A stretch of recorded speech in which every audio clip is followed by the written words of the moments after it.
auditeurs de VIP Radio Online, bonjour, on se retrouve donc pour la chronique de Muriel B.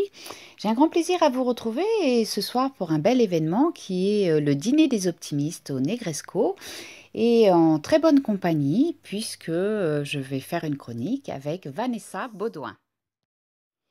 Alors Vanessa, écoute, maintenant je te laisse te présenter tranquillement. Alors, me présenter. Je suis psychologue sociale, j'ai un DESS de psychologie sociale appliqué aux études et à la formation et j'ai travaillé en tant que formatrice pendant 10 ou 12 ans. Aujourd'hui, je suis salariée en tant que responsable recrutement et formation dans une PME. Et qu'est-ce que je peux te dire de bien surtout, ce qui m'intéresse, tu viens quand même de voir mon sketch. Voilà, alors moi je te connais. Là, je te coupe exprès parce que si tu veux, moi je vais te dire comment je te connais et toi tu vas me dire. Alors, pour moi, Vanessa, c'est plein de choses. C'est une conférencière humoriste, c'est une formatrice, c'est une animatrice radio, justement, au sein de VIP Radio Online sur une super chronique qui s'appelle Psycho Perso.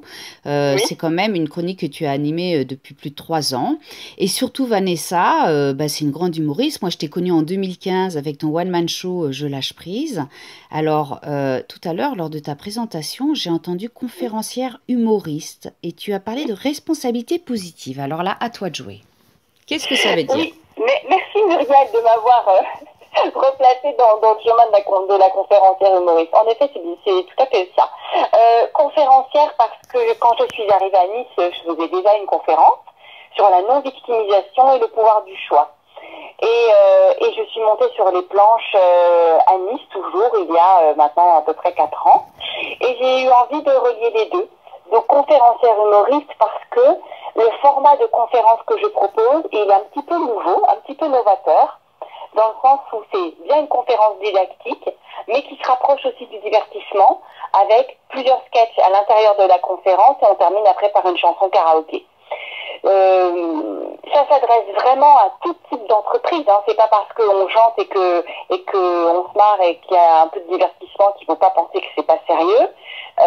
La preuve, c'est que le thème que j'aborde, et c'est quelque chose de très sérieux, j'aborde donc la responsabilité positive. Alors qu'est-ce que c'est la responsabilité positive? C'est la responsabilité qui nous allège et qui nous élève. C'est pas du tout la responsabilité qui en donne encore plus à faire sur sa sur sa to-do list, ou qui nous blâme, ou qui au contraire va nous plomber. C'est pas une conférence sur la responsabilité accusatrice, tu vois. Oui. C'est vraiment tout le contraire. C'est une conférence qui traite de la responsabilité dans le sens où on va parler de son besoin. Qu'est-ce qu'un besoin, d'accord? Comment est-ce qu'on les connaît? Comment est-ce qu'on en prend connaissance? Comment est-ce qu'on en prend conscience? Et surtout, comment est-ce qu'on en prend soin? Voilà. Moi, je me suis aperçue que j'étais pas forcément au fait de prendre soin de mon besoin. Et j'ai mis en place donc des actions. J'ai mis en place surtout des actions avec 2 outils majeurs qui sont l'optimisme et justement la responsabilité. Et ces 2 outils majeurs, je les ai décomposés en 7 outils.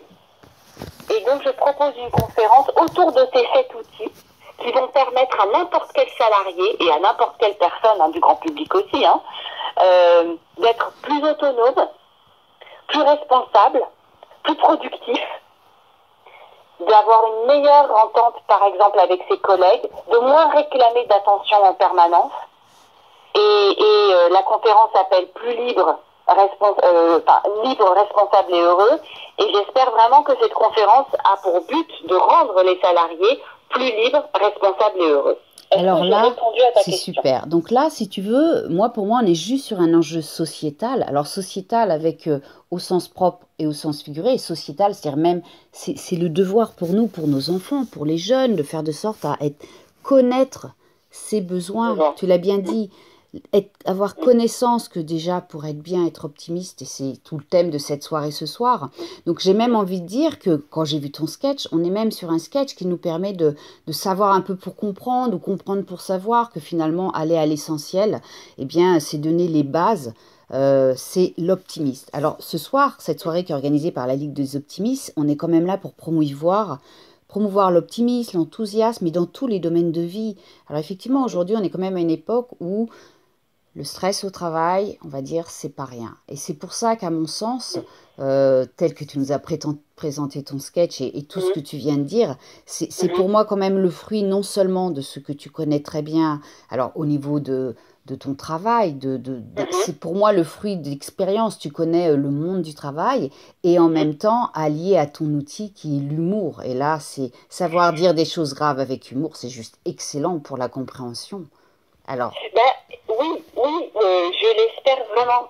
Excuse-moi, je t'ai coupé la au parole. contraire, Je vas-y. voulais rajouter quelque chose.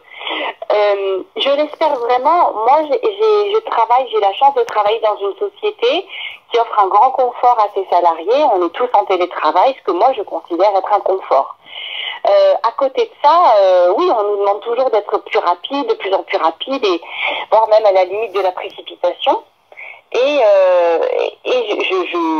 J'ai déjà établi pas mal de sketchs, enfin comment dire, établir c'était pas le bon terme, mais en fait au gré de différentes manifestations au sein de mon entreprise, on se retrouve 2 à 3 fois par an, on se réunit tous lors de réunions, et j'avais déjà joué un sketch.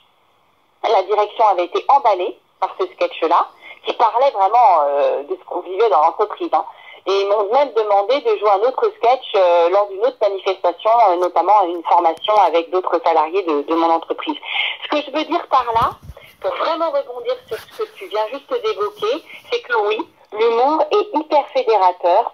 Oui, l'humour permet de faire passer des messages autrement, sur un autre ton, sous une autre forme, que quelque chose qui pourrait peut-être être mal pris ou bon. C'est complètement différent. En plus, là, c'est du direct, hein, c'est quelque chose qui est vivant, c'est-à-dire je donne une conférence et les salariés sont face à moi avec la direction. Donc, c'est vraiment un format qui peut être, j'espère, de plus en plus utilisé et qui va faire ses preuves. On est dans complètement autre chose que newsletter, c'est déjà très bien, hein. Que la lettre du dirigeant, c'est très bien aussi, que la remontrance quand elle est nécessaire, c'est aussi très bien. Mais là, avec l'humour, on touche un autre public, et je pense, voire même un public beaucoup plus large. Et la conférence, après, si on est un bon orateur, le but évidemment, c'est de donner un message qui sera entendu par le plus grand nombre. Alors déjà, ce que tu me dis, c'est déjà, je vais te féliciter une personne ou des personnes qui peuvent être juste le comité de direction, c'est-à-dire ta direction, qui t'a laissé faire ce spectacle. Pourquoi? Parce que déjà, ça veut dire que cette direction a une ouverture d'esprit et qu'elle a laissé un profil différent, hein, grâce à l'humour, pour faire remonter des choses qui les non-dits. Et ça, alors je ne connais pas du tout ta direction, mais je tiens à les féliciter parce qu'aujourd'hui on parle beaucoup de l'entreprise libérée. Alors moi c'est un mot juste, il y a des gens qui sont prisonniers et on les libère. Et quand on parle d'entreprise libérée, c'est le mot moi qui me choque. Par contre, bravo à cette direction qui à un moment sait faire autrement. Justement, et je suis sûre que de ce spectacle, en plus en interne que tu as fait, il a dû découler plein de vrais messages avec des changements, des orientations nouvelles, des gens qui peut-être se parlaient même pas avant et qui étaient même peut-être quelquefois en conflit professionnellement, qui se sont découverts, je suis sûre, non? Alors, peut-être pas jusque-là, parce que nous, on est vraiment une toute petite entreprise, on est moins de 10. Oui. Mais en revanche, ce que ça a fait, c'est que ça nous a fédérés. C'est-à-dire que il n'était pas du tout prévu que je joue ce sketch. Moi, ce sketch, je l'avais lu à mes collègues, puisque on se voit pas, on est tous en télétravail, donc je n'avais pas pu le jouer en face d'elle, je l'avais juste lu. Et déjà, il y avait une très bonne ambiance dans la matinée. Donc, j'ai demandé à ma collègue, qu'est-ce que tu en penses? Je vais proposer de jouer ce sketch. Et elle m'a dit, vas-y, fonce. Mais ce que ça a fait, c'est que ça a fédéré. C'est-à-dire que on s'est vraiment senti être encore plus une équipe parce qu'on arrive des mêmes choses. Les blagues que je pensais être drôles ont été exactement ont été celles-ci les plus drôles. Enfin, on va dire que j'ai fait mouche. J'ai fait mouche, ça a fédéré. Alors, c'était quelque chose de très léger, hein, en fait. Hein, on a plutôt parlé des problèmes, des personnalités de certains, etc. Donc c'était très léger. On n'a pas forcément parlé des non-dits, mais en tout cas, c'était un début. C'était un début, c'est-à-dire qu'on a passé une excellente journée ce jour-là. Et avec ce moment, si tu veux, on s'est tous retrouvés, où on a ri. Pendant juste quelques minutes, mais on a ri de notre passé, hein, du passé de l'entreprise, des gens qui étaient partis, qui avaient vraiment laissé leur patte, comme on dit, et des gens qui étaient présents, et voilà. Eh bien, donc ça a été le début de ça. Après, ce que tu évoques là, est-ce que ça peut pas ouvrir de nouvelles perspectives, de faire passer des messages, des non-dits? Mais c'est tout à fait possible. Là, c'était pas le cas à ce moment-là, mais c'est tout à fait possible dans un avenir. Eh bien, écoute, alors je vais revenir un petit peu à l'humour, parce que de toute façon, globalement, c'est l'optimisme, c'est aussi faire l'humour. Tu as dit tout à l'heure, moi je sais pas si c'est tout à l'heure, mais moi je le sais en tout cas, c'est que tu es monté sur les planches grâce à ton arrivée à Nice.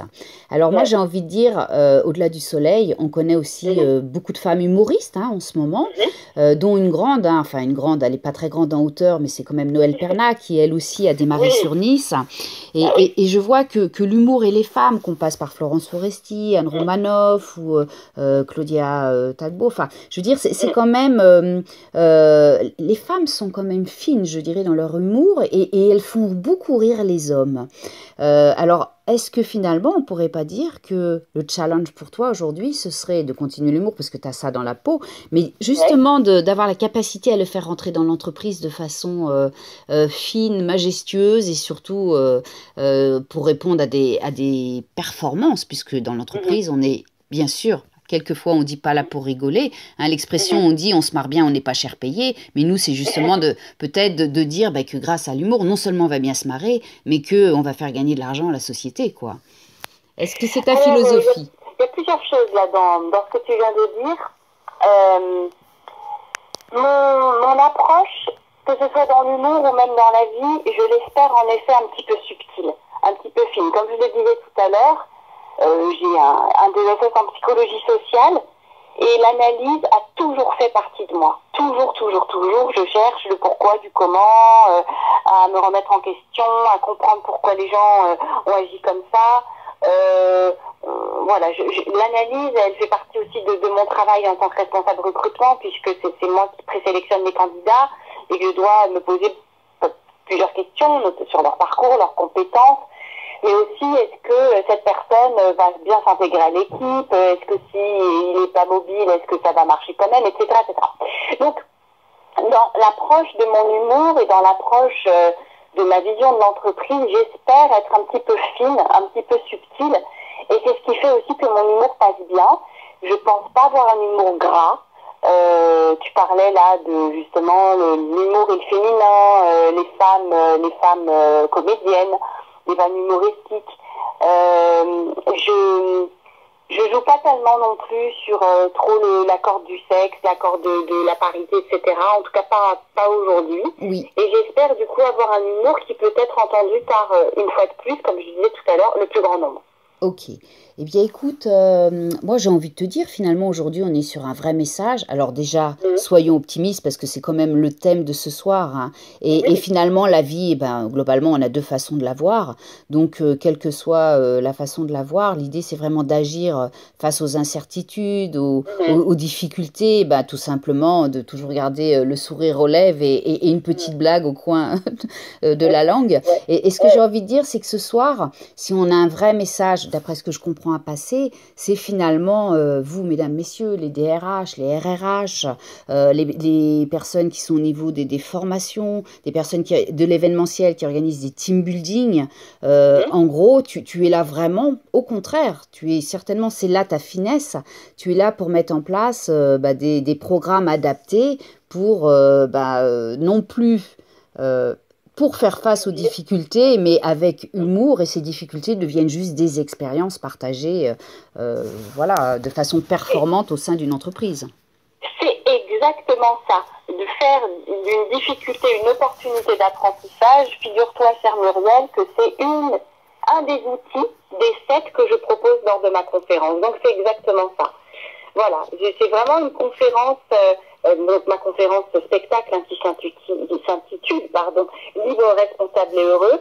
Ça permet de donner 7 outils pour appréhender les choses différemment et se sentir plus responsable, et je le répète encore une fois, d'une responsabilité qui vous allège, qui vous élève, qui vous donne envie, qui vous motive, pas la responsabilité qui vous plombe et qui est accusatrice, c'est pas du tout ça. Donc voilà, c'est exactement ça, tu l'as bien résumé, une nouvelle façon de dire les choses, une nouvelle façon de travailler, une nouvelle façon d'appréhender les difficultés, les situations stressantes et puis la douleur, la souffrance. D'accord. Voilà. Alors, demain, moi, je suis DRH, je suis RRH, je suis intéressée pour connaître ton programme libre, responsable et heureux. Je veux découvrir tes 7 outils. Comment je fais, Vanessa? Alors, il y a plusieurs façons. J'ai d'abord un site internet qu'on peut trouver sur www.vanessa-baudouin, j'appelle Baudouin, BEAUDOIN.com. Donc www.vanessa-baudouin.com. Vous avez là une page contact, le pitch de ma conférence, un article que j'ai écrit sur responsabilité et optimisme vont-ils bien ensemble. On peut aussi me trouver sur LinkedIn, Vanessa Baudouin, conférencière, humoriste, animatrice radio, etc.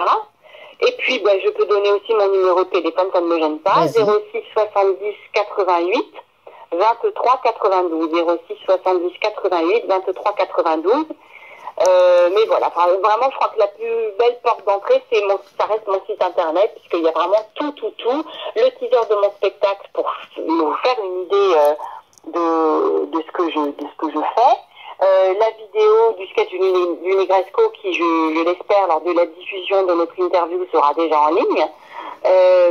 Qu'est-ce que je peux vous dire d'autre sur mon site? Donc l'article, toutes les émissions de radio qui s'appellent Psychoperso, et puis surtout un onglet contact, on peut me contacter par email. Voilà.